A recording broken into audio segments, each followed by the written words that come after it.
Donc en fait, on fait une surélévation au-dessus du garage. Il s'agit d'un espace refuge. Donc le projet s'élève à 23 000 € et j'ai 60% de subvention. L'étage sera oui, à hauteur des nouveaux quairons là. Au mois d'août dernier, en fait, j'ai pris la décision d'acheter sur Sommières pour me rapprocher donc, de mon travail, l'école et le collège pour mes enfants. J'ai trouvé cette maison qui m'a beaucoup plu, mais qui malheureusement était en zone inondable. Certaines personnes me disent que voilà, je prends des risques, je ne pense pas spécialement en prendre. Je suis au courant de tous les travaux qui ont été mis en place au niveau du Vidourle. J'étais au courant aussi du projet mené par À l'Abri. Et on sait que si la situation devient dangereuse, ils nous contactent et on sait que c'est le moment de se mettre à l'abri.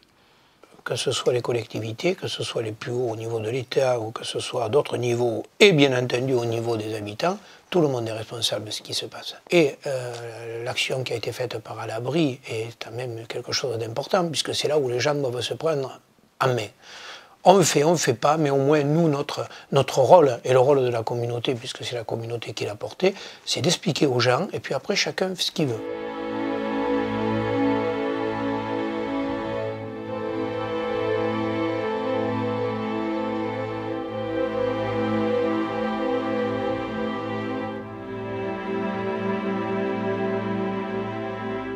À midi, il y a eu le gros orage avec chaque coup de tonnerre, on voyait l'eau qui montait sur un escalier. Et nous avons eu un moment de grosse émotion au milieu de l'après-midi, lorsqu'est arrivée une citerne de gaz qui avait été arrachée de la perception.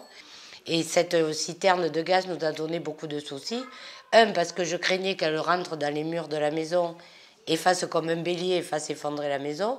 Et deux, après, on ne savait pas si on risquait une explosion. Disons que vis-à-vis des habitants, on cherche à rester au contact avec eux, à les soutenir, à les accompagner pendant toute la durée de l'opération. Donc ça commence par des permanences d'information. Ensuite, au stade du diagnostic, une première visite est faite, où d'une part notre architecte réalise le diagnostic technique et aussi on échange avec les propriétaires sur leur perception du problème, ce qu'ils ont vécu en 2002, etc. On a fait le choix de retourner voir les propriétaires pour leur remettre le diagnostic.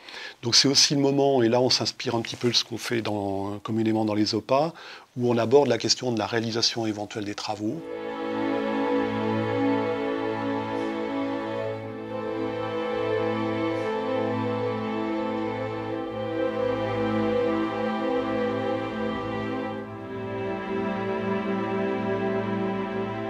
C'est traumatisant, on ne peut pas s'imaginer à quel point on est imprégné de cette odeur de boue, de tout ça, et le bruit, c'est revenu.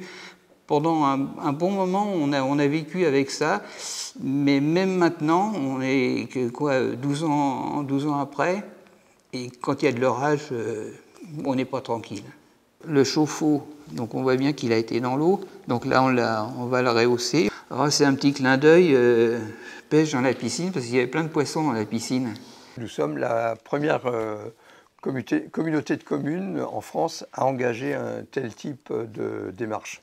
Et bien sûr, je ne peux qu'engager mes collègues, compte tenu de l'actualité de ce qu'on a vu, des inondations qu'on a vues un peu partout en France les 2-3 dernières années, à, non pas nous imiter, mais à continuer à s'engager dans cette voie. On connaît les risques et voilà, je sais de toute manière que mes enfants et moi serons à l'abri, donc voilà, c'est tout ce qui compte. Après le matériel, ça reste du matériel.